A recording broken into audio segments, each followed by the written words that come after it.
ముద్దులాడిన కుక్క మూతి నాకు కరము చెంతకు వెళ్ళిన కాలసు నిన్ను పిల్లి సంకల నిన్ను గీకి పెట్టు వనితన బొలెత్తిన నెత్తికెక్కో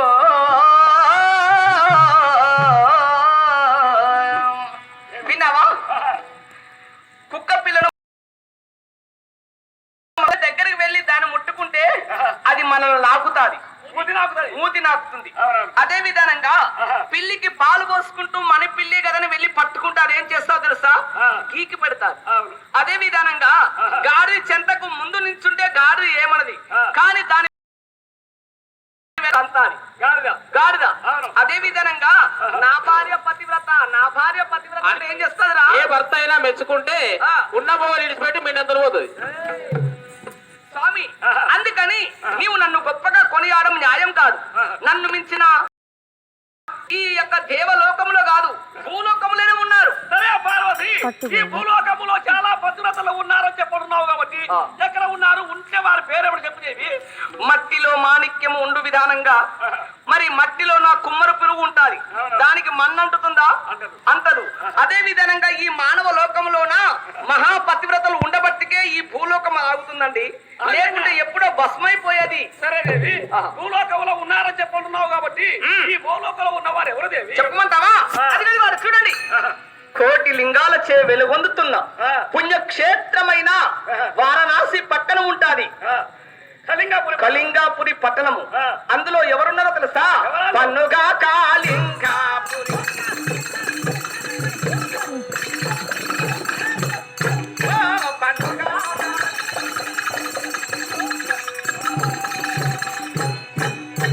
ఉన్నది ఆ సత్యవతి కనుగా కాళింగాపురి.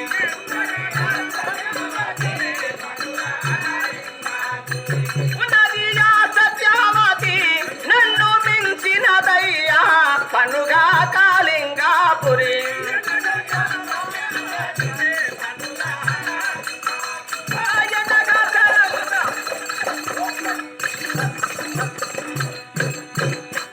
స్వామి, ఏమిదేవి? కళింగాపురి పట్టణంలోన సత్యవరమ మహారాజు భార్య సత్యావతి దేవి మహా ఉత్తమ ఇల్లాలు, మహాపతివ్రత. అందులోన వారు దాన కంకణం బంధించుకొని గౌరీ వ్రతాన్ని చేస్తున్నారు. ఆమె ఆడి తప్పనిది పలికి పొంకంది, మాట ప్రాణమైన ఇస్తారు గాని మాట తప్పేవారు కాదు. పార్వతి, నీవు తప్పు మాట్లాడుతున్నావు. భూలోకంలో ఉండే మనుషులు అదిగాక మానవ కాంతలు పతివ్రతలని చెప్పి నేను నమ్ముతున్నాను దేవి. నేను నమ్మలేను. ఆ సత్యావతి అబద్ధం ఆడదు, పలికి బొంకదని చెప్పి మాట్లాడుతున్నావు కాబట్టి అతి సత్యావతిని నువ్వు చూడగానే ఈ క్షణమంతే ఆమెను అబద్ధం ఆడిస్తాను నేను. మాటలు కాదండి, మాటలు మాట్లాడగానే సరిపోదు, దాని పనితనం చేసి చూపించాలన్నారు.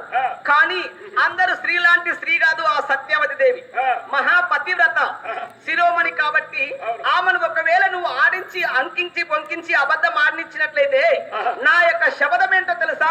ఏంటి? ప్రతిరోజు నీ పాదసేవ చేస్తూనే ఉంటున్నాను. కానీ ఒకవేళ ఆ సత్యవతి అబద్ధం ఆడినట్లయితే నేను చనిపోయేదాకా నీ ముఖం నేను చూడను. అదేనా? అవును పార్వతీదేవి, ఈ కైలాసంలో ప్రతిజ్ఞ చేస్తున్నాను నేను కూడా. నీవు అలాగైతే ఆ యొక్క సత్యావతిని పేరు అబద్ధం ఆడించుకున్నట్లయితే, ఒకవేళ నేనే ఆమె చేతిలో ఓడిపోయినట్లయితే ఆ కళింగాపురి పట్టణం తీసుకువచ్చి నా కైలాసంలో పెట్టుకుంటాను. నిజమా? నిజమా? ఇదే మా యొక్క పందెం వింటున్నా. సరేనమ్మా, ఎందుకు అనుకుంటారు? ఒకళ్ళు గొర్రెల పడుకోరి, ఒకళ్ళు గిల్లలు పడుకోరి.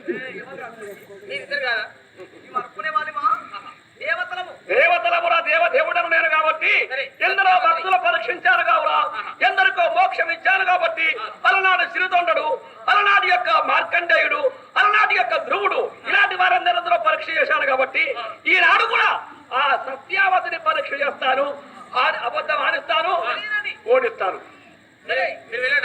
వెళుతున్నాను. ఈ శపథాన్ని నువ్వు ఓడిపోకూడదు. ఒకవేళ నువ్వు ఓడిపోయినట్లయితే మన శపథాన్ని మన ఇద్దరి మధ్యలో ఈ సాక్షి నంది ఉన్నాడు, నేనున్నాను, అయిపోయినాక ఉండాలి. మధ్యలో వెళ్ళిపోయావనుకో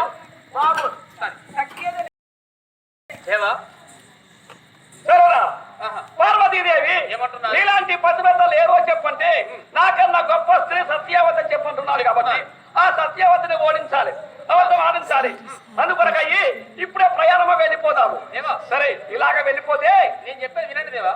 చెప్పు. ఎందుకంటే లోకమాత పార్వతీదేవి అవును. ఆమె ఏమంటున్నది, నాకన్నా చాలా మంచిది ప్రతివత, అబద్ధం ఆడదు, ఆ సత్యవతిని మీరు అబద్ధం ఆడించలేరని చెప్తున్నది. ఒకసారి పార్వతీదేవి చెప్పేది కూడా వినండి. ఆమె నిజంగా సత్యవాదే కావచ్చు. ఆమెను ఎందుకు అబద్ధం ఆడించాలి, మీరు ఎందుకు పరువు పోగొట్టుకోవాలి, భూలోకానికి వెళ్ళాలి, ఎందుకు ఈ కష్టాలు ఎందుకు దేవా?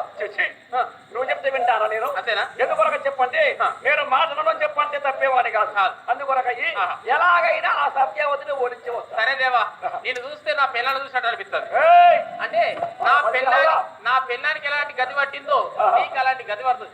ఏ విధంగా పట్టింది? ఎలా అంటే నేను పెళ్లి చేసుకున్నా, పిల్లమా అన్నం వేసుకురావే అంటే నువ్వు చెప్తే నేనేంటన్నా అని సపర్లు కొట్టేది అన్నం వేసుకొచ్చాను. పిల్లమా నీళ్ళు తీసుకురావే అంటే నువ్వు చెప్తే నేనేంటన్నా అని సపర్లు కొట్టేది నీళ్ళు తీసుకొచ్చాను. ఏ పని చెప్పు, చప్పట్లు కొట్టాలి, ఆ పని చేయాలి. చప్పట్లు కొట్టాలి, ఏ పని చేరాదు, దానికి అలవాటు అయిపోయింది అన్నట్టు. దానికి అలవాటు అయిపోయింది. కొన్ని రోజుల నుంచి మా సంవత్సరం సాగిపోయింది. సాగిపోయిన తర్వాత వర్షాకాలం వర్షాలు బాగా పడ్డాయి. బాగు దాటిన తర్వాత మాకు ఎక్కడో పొలం ఉన్నది. పిల్లవై సంవత్సరం పొలం చేసుకుందామా అన్న. నువ్వు చెప్తే నేనేంటన్నా అని సపర్లు కొట్టింది. సరే అన్నది. ఇద్దరం కలిసి అన్నం తిన్నాం. కచ్చరం కట్టినా కచ్చరంలో కూర్చొని మెల్లమెల్లగా వాగొట్టు కడికి వెళ్ళాం. బాగులో నీళ్లు బాగా వస్తున్నాయి. కచ్చరం బాగులోకి వెళ్ళి పోదు కదా అని అక్కడ ఇడిసి ఒక ఎదుతో పట్టుకొని బాగులో దిగి మెల్లమెల్లగా నా ఒడుగు ఏరుకున్నా. మెల్లమా ఇంకో ఎదుంది కదా, దాంతో పట్టుకొని నేనైతే ఎట్లా వచ్చినా నువ్వు కూడా గట్లని రావే అన్న. నువ్వు చెప్తే నేనేంటన్నా అని సపోర్ట్ కొట్టింది. ఎదుతో పట్టుకొని బాగులో దిగింది. నడి బాగులోకి వచ్చింది.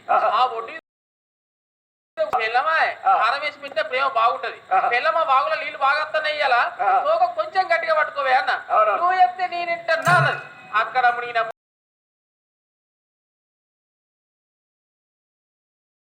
మరి నువ్వు కైలాసంలో చేస్తావు, కాళేశ్వరంలో చేస్తావు. నేను అలా కాదురా, నేను పరమేశ్వరుండను. అదిగాక సకల లోకములు కావున సృష్టించిన వారిని, సమస్త దేవతలకు దేవుడను కాబట్టి సరే నా ముందు పార్వతీదేవి పందెం కట్టాది కావున ఈ పందెములో నేనే ఓడిపోతానో లేక పార్వతీదేవి ఓడిపోతానో చూడాలి. అందువరకు ఆ సత్యవతి వద్దకు వెళ్ళిపోయి దాని అబద్ధం ఆడించిన వారిని కావాలి మనం. సరే మారువేషంలో వెళ్ళాలి. మారువేషంలో వెళ్ళాలి. మీరు భూలోకానికి వెళ్ళాలి, మిమ్మల్ని ఎవరు గుర్తుపట్టారు. ఇలాగే శంకరులా వెళ్తే మీకు భూలోకంలో చాలా మంది భక్తులు ఉన్నారు కాబట్టి అందరూ మంగళార్తులు తీసుకొచ్చి కొబ్బరికాయలు కొడతారు. కొడతానికి జాగా లేకపోతే మీ కాళ్ళ కొడతారు, తలకాయ కొడతారు. గురించి మారువేషం కావాలి. నాకు ఏ వేషం అయితే బాగుంటుందిరా? చూస్తున్నా ఆలోచిస్తున్నా.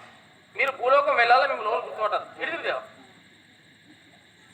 మంచి గొప్పటి ఆలోచన వచ్చింది. ఒక పెద్ద ఎద్దును చూసుకోవాలి, దాని మీద పాత ముద్దలు కొత్త ముద్దలు అన్ని వేసుకోవాలి. మీ నెత్తికి రుమాలు చుట్టాలి, ఈ శూలం పక్కన పెట్టాలి, ప్రతి ఇంటికాడికి పోవాలి. హరియో హరి గురువు రవణ బుక్కలు రవణ హరియో హరి అయ్యకు పెట్టు అవ్వకు పెట్టు హరోహర అత్తిలి శరపర. ఏ వేషమరా అది? గంగెత్తులేశం మలసూరు చాలా బాగుంటది. గంగెట్ల వారు కాదురా, నేను పరమశివుడి కాబట్టి గంగెట్ల వేషం నాకు బాగుంటుందా? బాగుంటుంది. నాకు ఆ వేషం అవసరం లేదు. నీ సోపతికి మా అన్నను పంపిస్తా. రాముడు దరిద్రుడా, ఆ వేషం నాకెందుకురా? కానీ నాకు ఆలోచన వచ్చేది. నేను ఒక చక్కని వేషం కడుతున్నాను. ఎందుకు వేరుపడేనా? అన్ని కులముల కంటే అగ్రజాతి బ్రాహ్మణ కులం కాబట్టి నేను బ్రాహ్మణ వేషం కట్టుకొని వెళ్ళిపోతాను రా. చిత్తం బ్రాహ్మణ వేషంలో వెళ్తారు. మరి నేను నందిని, నేను ఇలాగే వస్తే నన్ను చూసి మిమ్మల్ని గుర్తుపడతారు కాబట్టి నాకు కూడా చక్కటి వేషం కావాలి. సరే నీకు కూడా ఒక చక్కటి వేషం కడతారు. నువ్వు తిరుగురా. రావాలి. ఇంకా గంట టైం తీసుకో. మంచి వేషం కావాలి. సరే నిన్ను అందరూ చూసి దగ్గరికి పిలిచి అన్నం పెట్టాలి. గసంటిదే కావాలి. వేషం కడతాను. నిన్ను ఏ వేషం కడతాను? ఏమిటది? నిన్ను గ్రామ సింహాన్ని చేస్తారా? గ్రామ సింహం అంటే చాలా పెద్దది కావచ్చు. అడవిలో సింహం తెలుసు, కానీ గ్రామ సింహం అంటే అడవికి పెద్ద జంతువు సింహం. అవును. ఊరికి పెద్ద జంతువు ఏంటిదేవా? కుక్క చేస్తారా? శంకరన్న కుక్కని చేస్తావే, ఇంత పగవైతే నాయ నావిదా? ఎందుకురా? సరే కుక్కని చేసినా ఒప్పుకుంటా. అందులో ఆడ కుక్కనా మో కుక్కనా?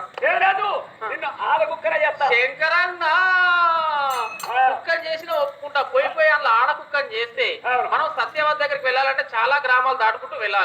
ప్రతి ఊళ్ళే మో కుక్కలు కోతి కుక్కలు ఉన్నాయి. అవి అట్టిగా ఊరుకుంటాయి అనుకుంటున్నావా? నన్ను గొర్ర గుంజుకపోయి పాతిళ్ళ కొత్తిళ్ళ తలిగించుకుంటే రైలు డబ్బల గొల్లెం పెట్టుకున్నట్టు అది అడుగుందా నేను ఇటుకుందా కూరాను రాళ్ళబట్టి కొడితే కయ్యో కుయ్యో ఒకటే ఈతల 16 పిల్లలు తీయాలి.